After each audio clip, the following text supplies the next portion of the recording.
Stanley Tong is the filmmaker behind some of the greatest stunts and martial arts sequences in cinema history. He also helped turn martial arts megastar Jackie Chan into a household name all around the world. Tong began his film career in Hong Kong working as a stuntman before directing his first film, the self-funded The Stone Age Warriors, to critical acclaim. The movie caught the attention of the studio that introduced the world to Bruce Lee, Hong Kong's dominant film studio, Golden Harvest. Tong was invited to join Golden Harvest as a film director, with his first assignment being the third part of the successful action franchise Police Story, starring Jackie Chan. Police Story 3 Super Cop was the first Jackie Chan film not directed by the actor himself and became 1992's highest-grossing film in all of Asia. Tong also directed the film that would catapult Chan into Hollywood, Rumble in the Bronx. While breaking box office records in Hong Kong, Rumble in the Bronx was also Chan's breakthrough film in North America. The film garnered positive reviews stateside and was #1 at the North American box office on its opening weekend. Tong collaborated with Chan through 8 films and continues to write, direct, and produce numerous films and television shows in the United States and China. We caught up with Stanley Tong to discuss his life and his career so far. Good afternoon and welcome to Icon. Yeah, thank you. Thanks for inviting me.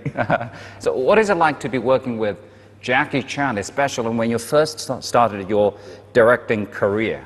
Well, when I first started, it's like back to 1991, and I met the boss of Golden Harvest, Nat Ho, and he saw my first movie, Stone Age Warriors, and then he invited me to Golden Harvest. And on the morning, one morning, I met the chairman, the CEO, head of distribution, Jackie Chan's manager, Jackie Chan's scriptwriter, and a producer. And the whole morning after that, and we have a lunch, and I came back, he offered me the Police Story Part 3. And it just happened like that? Yeah, as a director and stunt coordinator, I was shocked, because like Jackie, he directs all his movie and also he's a stunt coordinating. How come he wants me to direct it for Jackie? So I was hesitate. And so I took the script and I went back, I studied. As actually, I went back, I watched all the previous Jackie Chan's movie. I studied it. I say, well, if I want to be Jackie's director, I don't want to get fired on the first week. Exactly. And because I'm the first one to take the director chair, so I was very skeptical about taking the job because the story is still a local Hong Kong story, but at that time in Hong Kong doesn't allow you to block the road for car chasing. So we're chasing it for real.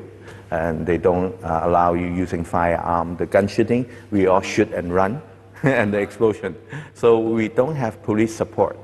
So because he's done such a great action sequence in Police Story 1 and 2. So if I'm going to direct the Part 3, how can I match or even you want to top it?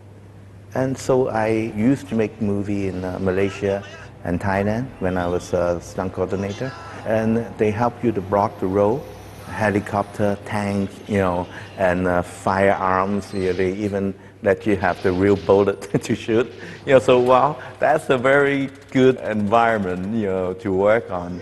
So then I went back and I talked to Nat Ho. I said, well, can I change the script instead of in Hong Kong? As a first-time director? Yes. Can I change it to the Golden Triangle and Malaysia and China?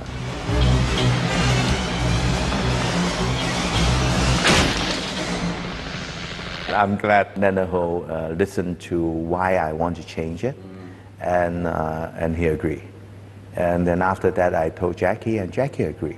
So I actually changed, like over 80% of the original script. And then I brought in Michelle Yeoh, and this is the first time that the Hong Kong movie have a male lead and female action heroes.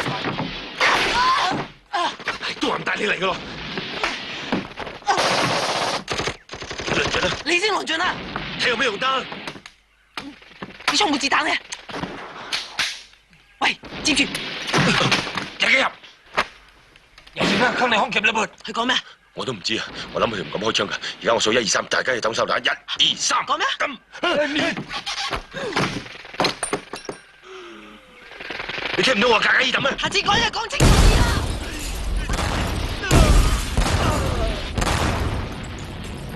So that's the first time I have experience working with Jackie. He's such a great actor and great director and stunt coordinator. And during the shooting, and he helped me to give me a lot of advice. But at the end of the day, he let me in charge. This first day I shoot, that I actually work out a storyboard over 120. I work it out, and I go to on set. And I put the camera, I finish the first shot, the first sequence, I have 3 cameras. So after I finish that and I have the second setup, then Jackie starts to come in and say, well, I think this angle is pretty good too. What do you do? So I say, yeah, let the camera come here. I put the camera come here. Yeah, is it like that, Jackie? Yeah. I said, oh, okay, good. And then any suggestion? They say, oh, no, you're pretty good. Then I start to, okay, then after you go, I start to look at my storyboard. Can I immerse it in? How can I do it? You know, because I already have my head, you know, set on, you know, one eye, the sequence. And then when I start that, and within a minute, he comes in and have my hand on my shoulder.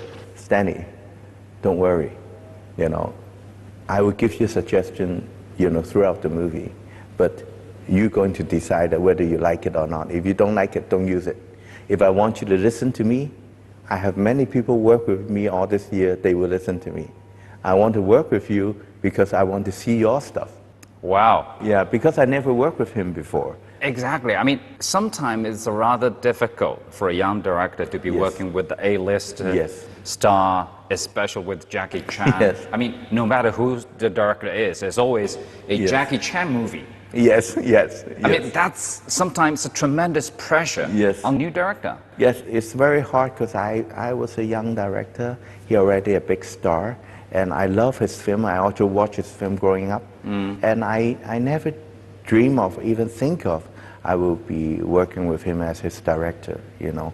And I'm glad that the first movie that turns out he getting the Best Actors Award. And we break some records in different, you know, countries. And the boss loved the film, he loved the film. Yeah. So that gives me the chance to work on the more projects. The next one, the Rumble in the Bronx.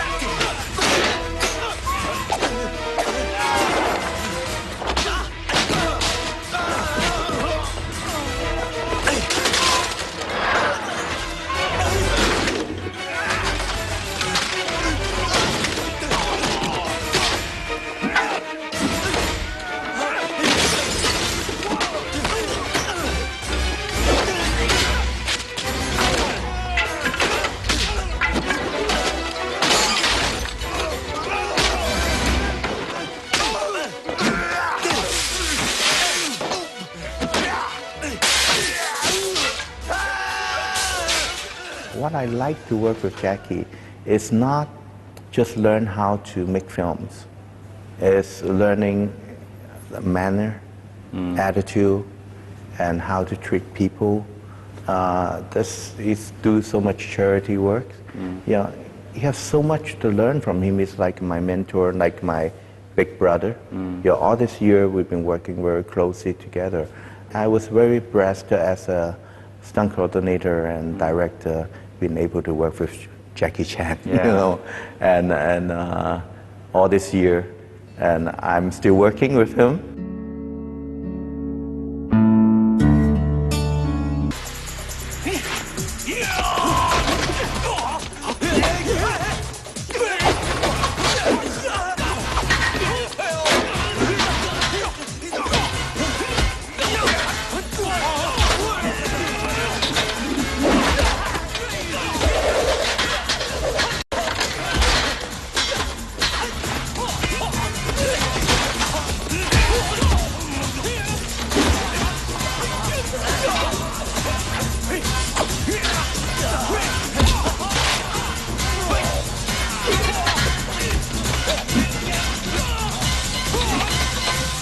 you started your career in the film industry as a stuntman. Yeah. That's a weird choice, I would say. Well, it's actually when I was 19, I came back for summer holiday before I go to university.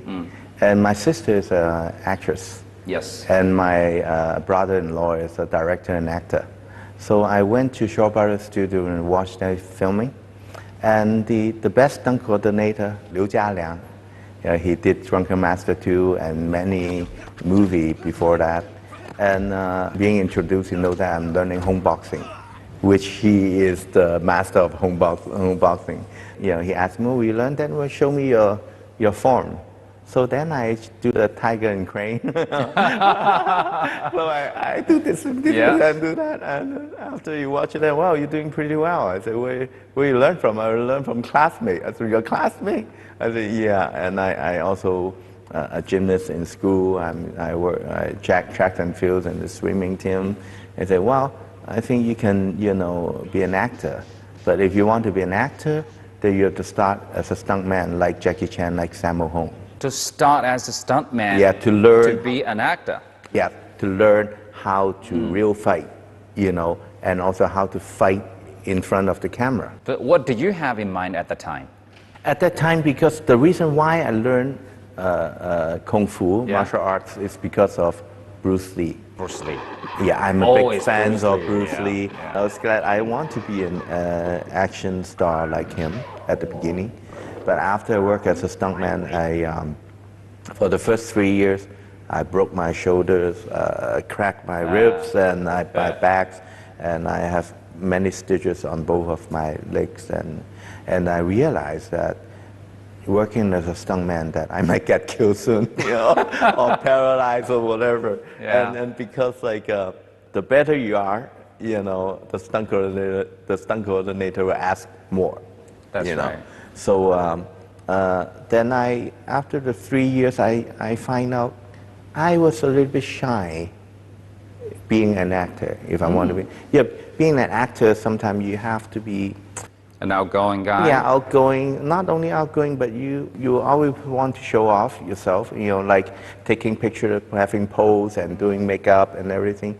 And to be in the front. Yeah, to be in the front. I just don't feel comfortable. You're the behind-the-scene guy. Yeah, I don't feel comfortable. So but I love the industry. So instead of being an action star, I was thinking, what if I can be a stunt coordinator?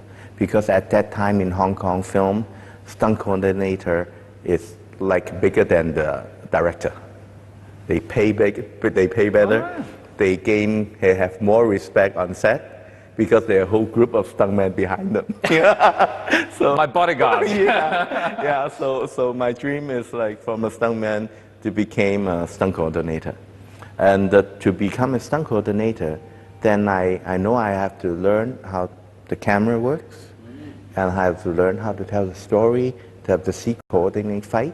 So, still as a young, career seeker at the time in the film industry, what did you have about that industry, and what was the plan that you had at the time for yourself in the future? Where do you see yourself in the future? So when I became a stunt coordinator, then I still have to listen to the director because he was coming in. This is a big fight. This is a short fight. Who's going to win? Who's going to lose? So leave it to you. And sometimes they don't have a script. They just came in as Stanley, come here. Now this is a fight, this is a big fight, or this is a medium fight, this is a small fight. Who's going to win and who's going to lose at the end?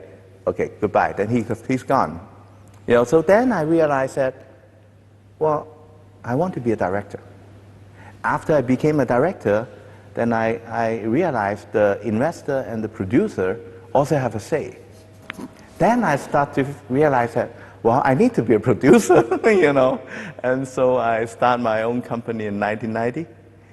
So the first 10 years is from a stuntman, assistant director, script supervisor, script writer, camera operator, and the boss, production manager, then became a producer, and I started my own company and produced my first movie. Did you didn't have all this planned, right, when you first started your career? No, I don't. It's only one step leading to the next step. Yes. Leading to the final decision to start your own business, your own company. Yes. So in the end, you wanted to be the one in control. You wanted to produce your own movies. Yes. What was the scene like in Hong Kong? Because it's almost like in the 80s and 90s, you know, that's like the golden age for the Hong Kong film industry. Yeah. What was it like? It was like when I was assistant stunt coordinator, Yeah. I worked for 4 stunt coordinator. So All at the same time? at the same time. So 1 6 months, and a consecutive 6 months, day, night, day, night, day, night. Every month I have 1 shift breaks. And then the maximum that I haven't fallen asleep is 7 days. 7 days Wow. straight that I didn't have sleep. And the last day, on the 7th day, I was doing a stunt double. There's a car here. I was running, the car chasing behind me. Then I have to jump onto the trunk. Then the car being crashed. And I do a backflip into the rooftop of the car who crashed it. Then I come back and run away. No special effects? No special effects. No wire removal. And that the first time, the first take I was running and suddenly I run away. I said, no, sorry, my head is dizzy. Can you give me a hot towel? Let me break for 10 minutes, you know, and I really get dizzy. Where did they sell? Where did they sell at the time, Hong Kong movies? At Southeast that time, Asian nations? And 1980s and 90s is the best time for a Chinese movie because the Taiwan movie is not very good. The Chinese movie is not open yet. Yeah. The Japanese movie is also going down. The Korean movie not coming up yet. So Hong Kong became the Chinese Hollywood, and because of the Taiwan market is big, and Japanese market is big, and the Asian market, they speak different language. If you want to make a film to travel, what do you do? If you make a comedy, if you make a drama, when you translate, you have big problem translating Chinese language. You know, Yeah. you know Chinese language very That's right. deep. You know, Yeah. so action movie is an international language. So what happened to Hong Kong scene? Is it because the market is getting more internationalized? It seems the Hong Kong film industry is not as influential as, say, in 80s or 90s. Well, it started from early 90s. John Woo, Shui Hak, me, they all work in Hollywood. Yeah. And then you say Jackie Chan, Jet Li, you know, Donnie Yen. Yeah. You know, so all this action director and all those Yang Heping stunt coordinator, you know, they all being Left Hong Kong. export to Hollywood. Hollywood import Hong Kong filmmakers to help the American action movie to become more international because they are short on hand-to-hand combat. They're good in gun shooting, car chasing, explosions, but not physical fighting. We are good at physical fighting, but we are not good at car chasing, explosion, and gun shooting. Put the two together. Yeah. So when they put the two put together, you will see after 1990, because all the big, you know, directors, stunt coordinator get works in Hollywood. So when they work in Hollywood, they cannot contribute in the Chinese film industry.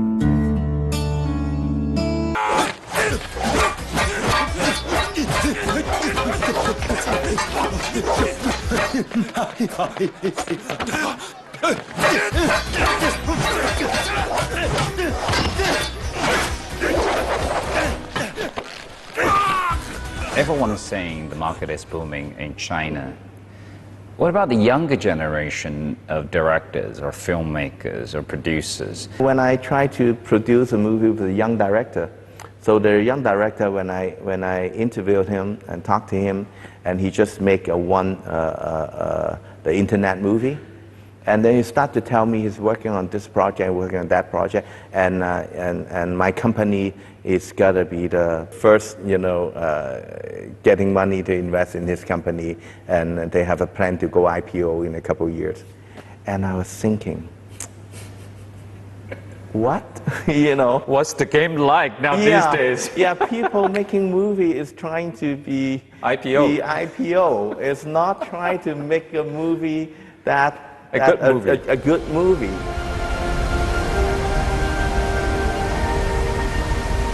This is a passion, devotion, dedication. No one can do this anymore. You got to really have passion and dedication and devotion. Don't try to make money and go IPO. having that kind of a dream.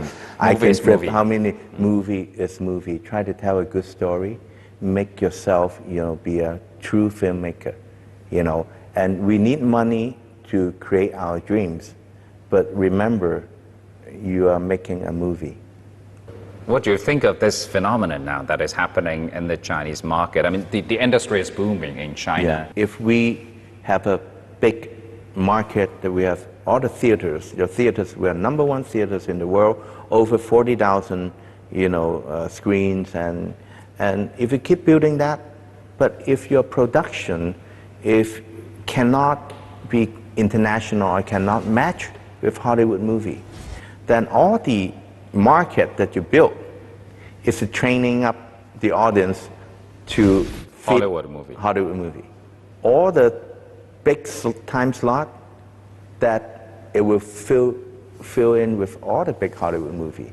So then our young generation will never been able to get in a good time slot to recoup the money and to work on the next film. It's a systematic problem. Yes, it's how the whole world film market get killed by Hollywood market, because they are the biggest budget. They got the biggest domestic market. They got the language, and they have the experience. Now China got the biggest market. We have the investment. We have a lot of talent. It's a matter of how you use this talent. Are you gonna making Chinese film limited yourself into local talent? Or you making film like the American Hollywood, it's an immigration country. All the immigrants coming in, whoever is good, come in. Whoever good, come in. To work for me. I mean, with the film industry, like you said, we have the market, we have the investment, we have so many young hopefuls who are interested in the film industry. Yet at the same time, all these filmmakers, they've been trying, actually, I have to say, maybe for decades already, starting from Zhang Yimou and their generation, to try to make international movies that can cater to different markets, the worldwide. But somehow it seems not that successful. There's a lot of area that we don't know how to do yet. And our young filmmaker, even though our old filmmaker, they're used to making Chinese film. And the inside the movie language, not really international, because we only started to want to go international for the last 10 years. Within 10 years, you want to be successful, that's no way.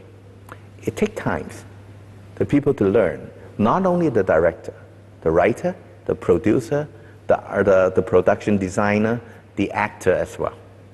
Everybody needs to learn, so co-production actually helped to bring, the world talent together. So I think in the future, what I see for Chinese film, because we have the biggest domestic market, then we have the biggest budget in the future that we can invest. It's a matter of, do you have good producer, writer, director, that the key who can create IP. So when you created it, would it be able to work internationally? So that's why every movie that I make, all the movie that I release in overseas market, I always remain after the press conference, I always say, I want to watch your premiere. Why? I want to see the Indonesia people, how Their responses. react, how they respond. Thailand, how they respond. America, how they respond. Europe, how they respond. So when I see the same movie over and over again in different language, different country, how they respond, telling me what they understand, what they don't understand, what they like, what they don't like. So it helps me to write a story. So with the younger generation, with the current industry, what are you seeing? Well, I see not only in filmmaking, like internet movie, dramas and short film, because everybody right now is all looking into your cell phone. Even though I always experience a table of 12 people, having a dinner, nobody talking, everybody watching, and everybody's watching, like content, by phones or computers. you know. So that is the new generation. I think in the future, the film, you know, big, you know, theater film, it will survive, you know, but there will be a lot more new, you know, like form of content. When the new form of content came in, that it was challenging, you know, the big filmmakers, because the kid this day playing games on it, and they have a group, they have a gangs together playing together. It's very addictable. You know, if you want them to put down this phone and drive or travel, taking, you know, subway to the theater and buy a ticket to watch a film, you better think of a reason why. Make a good movie. Why they have to go to theater to watch a movie. So that's something that the filmmaker have to think for themselves. I cannot come up with a solution, but I just do what I do best. Yeah. I mean, listening to your story, somehow I got the impression, even from those first days when you first entered the scene, Yeah. you always had the market, the audience Yeah. in your mind. Yeah. Whenever you do a film, you consider what is best for the film, because sometimes it gets so complicated. Yeah. You worry about acting, you worry about investment, you worry about promotion, you worry about the story, you worry about the cultural differences, Yeah. maybe for different markets. Yeah. So which do you think describes you the best? Director, producer, writer, businessman, artist? Filmmaker. And that describes all. Because Yes. to be a filmmaker, you need to the learn talent all of that. from all these different angles. Yes. Thank you once again, Stanley, Thank you so filmmaker, much. for talking to us and for sharing your insights with us. Thank you once Thank again. you. Thank you. Thank you.